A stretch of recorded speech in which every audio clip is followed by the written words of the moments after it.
SR9 news కి స్వాగతం. ముఖ్యమంత్రిగా ప్రతిపక్ష నేతగా ఏ ఒక్కరికి దక్కని అదృష్టం నాకు దక్కింది. సీఎం చంద్రబాబు నాయుడు.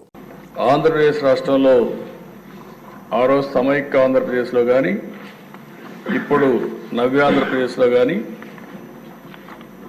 మరే ఏ నేతకు దక్కని గౌరవం నాకు దక్కింది.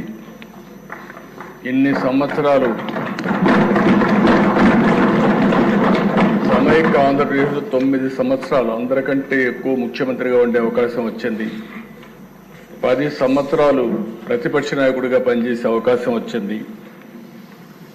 అదే మరి ఇక్కడ ఒకసారి రెండోసారి ముఖ్యమంత్రిగా ఒకసారి ప్రతిపక్షంలో పనిచేసే అవకాశం ప్రజలు ఇచ్చారు. అదే ఇంకొక విధంగా దిశ అనునిత్యం కష్టపడి పనిచేయడం, నిజాయితీగా ఉండడం, అనుక్షణం ప్రజలు వాళ్ళ బిడ్డల సంక్షేమమే ధ్యేయంగా పనిచేస్తూ వచ్చాను. అందుకే 4 దశాబ్దాలుగా ప్రజలు ఆదరించారు. వాళ్లకు నా జీవితాంతం కూడా రుణపడి ఉంటానని చెప్పి మరొక్కసారి ప్రజలందరికీ విజ్ఞప్తి చేస్తున్నాను.